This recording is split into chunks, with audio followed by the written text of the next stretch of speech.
أعزائي المشاهدين، أهلا بكم في حلقة جديدة من برنامج سهرات.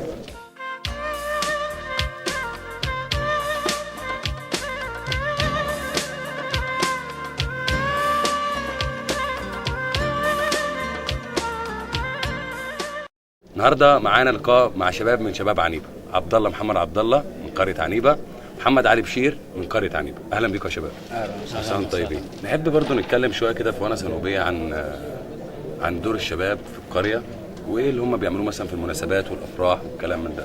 اتفضل عبد الله كده اشرح لنا شويه كده عن دور الشباب في قريه عنيبه. بسم الله الرحمن الرحيم. اولا بنرحب بقناه النادر في قريتهم عنيبه. دور الشباب بيبتدي من قبل الفرح ب3 ايام. كويس. بيبتدي عمل الكره اللي هي الخيمه في البيت، بيبتدي تقريبا يعني من بعد العشاء. كويس جدا. لحد يعني حوالي تاخد بتاع ساعتين 3. دور الشباب كلها بتبقى مشاركه طبعا. شباب على أطفال صغيرين، كل واحد ليه دوره. الشباب الكبير طبعا اللي بيكون هو جيل بيسلم جيل، تمام. الله بيكون ينور. في الإشراف.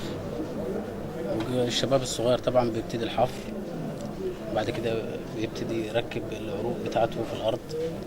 والشباب الكبير طبعا بيكون هو عليه الربط والتسليب والحاجة دي، وشد الكرة أو الخيمة من فوق. وبعد كده بقى طبعا من قبل الفرح بيوم بيبتدي الترتيب من بالليل. بيجيبوا يعني مستلزمات المطبخ اللي هتكون موجودة في المطبخ، من حلل، من أطباق، من صواني، من كل حاجة. تاني يوم الصبح ليلة الحنة بيكون برضو في تجهيز، بيكون في ذبيحة في الظهر بعد صلاة الظهر مباشرة. وطبعا بالليل طبعا بيكون في العشاء والتجمع بتاع أهل القرية. كل واحد بيبقى عارف بيخلص دوره. وبيبتدي يعني ايه، بيكون قاعد مع العريس. طبعا هو بيتحن ويقعد معاه يتونس معاه على اساس ما يحسش بالملل ولا اي حاجه. طبعا يوم الفرح الصبح زي ما معروف فيه ذبيحه، الشباب كله بيكون موجود من قبلها. في طبعا الشباب اصدقاء العريس بيكونوا موجودين دول من بدري، من بعد الفجر بيجهزوا الشاي والبسكوت والقرقوش والصواني والحاجات دي. بيبتدي اول الضيوف بتنزل، الناس بتنزل اهل القريه او الضيوف اللي جايين من بره. تمام. اول ما يجي يقعد طبعا بيتحط له البسكوت والقرقوش والشاي على اساس ان هو يفطر، لان اغلبيه الناس بتكون الساعه 6:30 اغلبيه الذبايح. فبيكون هو قاعد من بدري بقى، ما بيشربش الشاي في البيت، فبيروح يشرب فين؟ مكان الفرح. تمام. بتيجي الذبيحه طبعا الشباب، اغلبيه الشباب اللي فاهمين في الجزاره والحاجات دي هي اللي بتكون مشاركه في الذبيحه. بعد كده بتبتدي بعد الذبيحه الفطار، تجهيز الفطار. تجهيز الفطار طبعا بيكون عند السيدات. ايوه. بتعتبر المشاركه من الشباب هي يعني المشاركه اللي هم بيشتركوا فيها، ان هو بيجهز الصواني، يحط العيش، يجيب الحاجه من عند السيدات يحطها على الصواني. ايوه. وصلوا لبعضيهم. يوصلوا لبعضيهم. تبتدي الشباب يندهوا على الشباب الصغيره يجي تشيل الصواني، يفطروا الناس. بعد كده بيبتدي الدور بتاع الشباب الصغيره تاني يلموا الصواني يحطوها عند السيدات. بعد كده طبعا فتره الظهر بيكون برضو الشباب موجودين، يعني لعل وعسى في حاجه. في شباب بتجيب التلج من مكان مع محطوط التلج عشان الميه الساقعه. في الفرش تجهيز كشافات.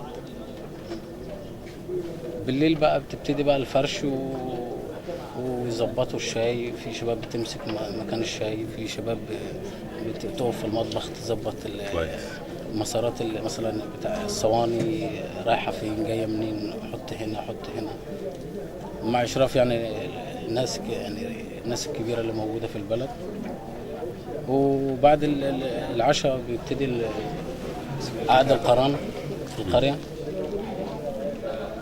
وبعدها بقى بيبتدي برضو يعني ايه، بيلموا الحاجات اللي هم عملوها في الايام اللي فاتت بتتلم، وبيكون في حصر وعد ايوه. كويس. ده تواصل كده بينكم لغايه بعد الفرح. لحد بعد الفرح، ممكن لحد بعد الفرح بيومين برضو. كويس والله.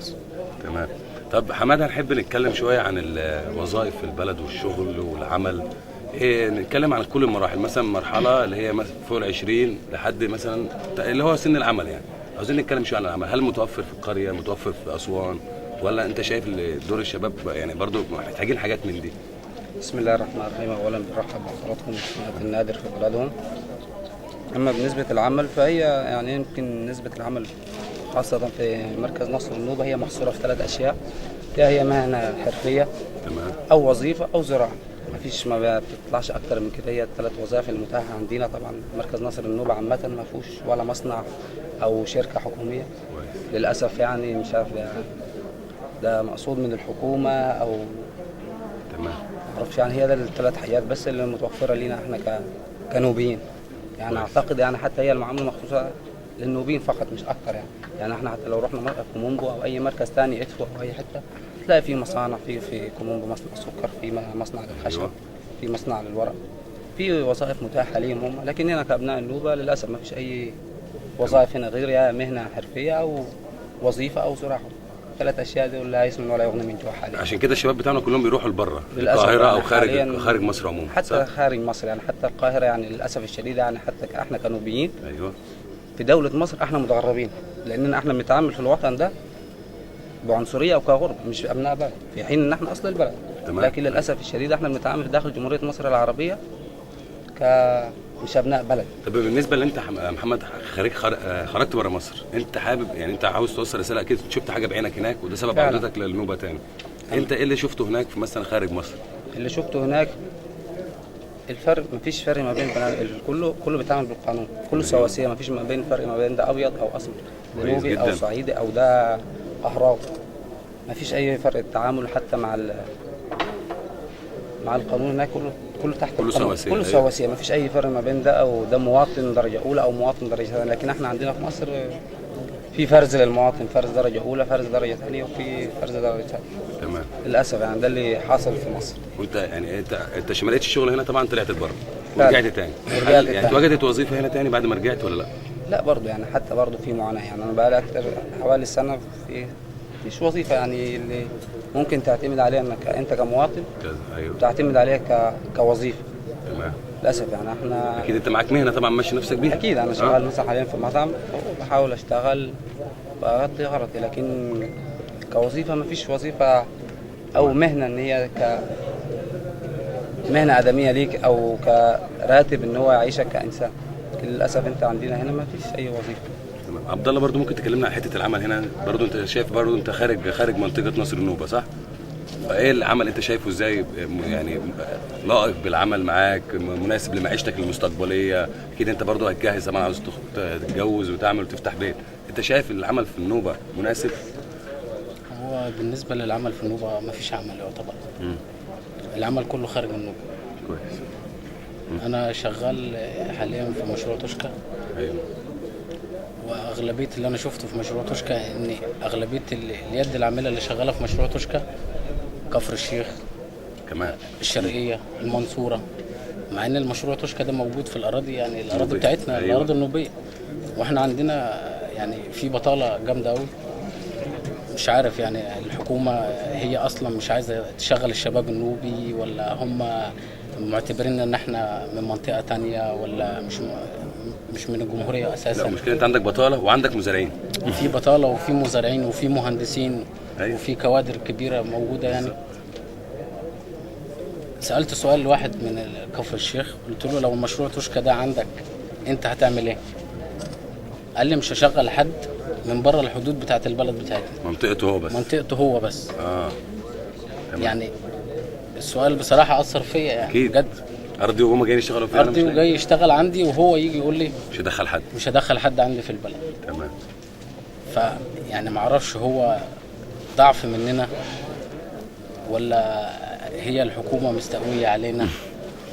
مش عارف يعني بصراحه. واغلبيه يعني الشباب حاليا يعني غير مشروع توشكا ولا اي حاجه تانية، اغلبيه الشغل في السياحه. ايوه. يا اما شغال في القاهره، وفي طبعا اللي شغال في شيفتين مع بعض، يشتغل الصبح ويشتغل بالليل على اساس انه يغطي مصاريفه.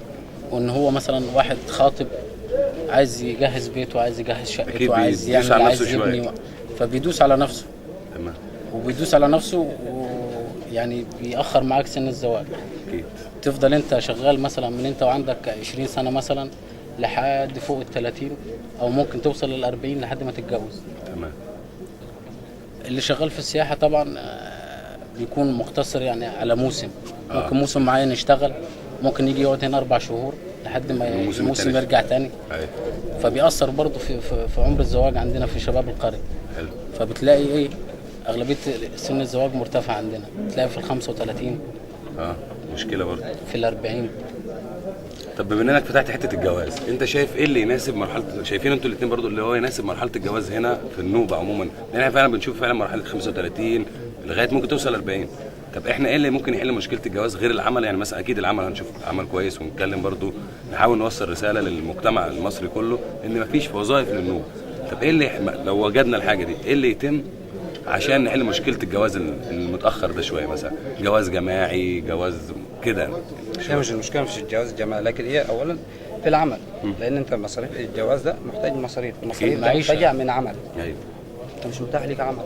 تمام. هتضطر انت يعني ممكن لو انت متوظف او في مهنه انت شغال فيها، مهنتك اللي انت اتعلمتها اكيد. حتى لو انت مثلا متوظف او اي حاجه، ممكن مده عملك ممكن بعد 5 سنوات تعرف تتجوز. تمام. لكن انت للاسف يعني انت ممكن في السنه بتشتغل 3 اماكن، تسيب من عمل لعمل لعمل لان مفيش فرصه عمل متاحه عليك. فده اللي بيزود نسبه ارتفاع نسبه الزواج والبطاله، تاخير الزواج لسن وده بيأثر طبعا على البنات والولاد. اكيد. يعني انت يعني ممكن نسبه هنا عندنا احنا كنوبيين يعني نسبه الجواز يمكن اكثر من 90% بيكون بعد 30 سنه.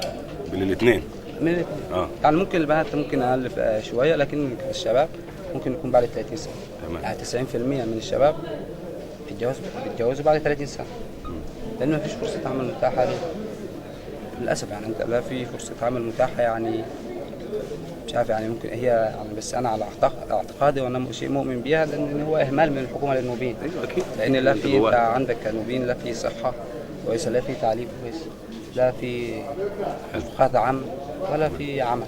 نتكلم احنا دلوقتي جوه عنيبه بقى، نتكلم جوه قلب عنيبه. انت شايف ايه اللي موجود؟ شايفين ايه اللي موجود في عنيبه؟ مثلا عندنا مستوصف، وموجود مركز شباب، موجود مثلا طبعا عنيبه كانت مركز. ايه اللي انتوا شايفينه في عنيبه دلوقتي؟ يعني الحياه الموجوده يمكن فيها حاجات كويسه، يمكن محتاجه ايه برضه؟ الحياه المحتاجه حاجات كتير يعني، حتى في مستشفى، بس مش المستشفى اللي هي ممكن تعالج فيها مرض حاله طارئه ولا حاجه. يعني مستشفى فيها دكتور واحد. مشكله برضه. دكتور تخصص بقى. ايوه. يعني انت لو احتجت، لو في حاله طارئه معاك، ما خطوه يديك تحويل من هنا لناصر، حتى في ناصر يديك تحويل لمنبع ولا اسوان. تمام. ما فيش برضه، حتى المستشفى الموجوده مش مستشفى ان هي تستقبل حاله طوارئ. تمام. ما فيهاش اي حاجه.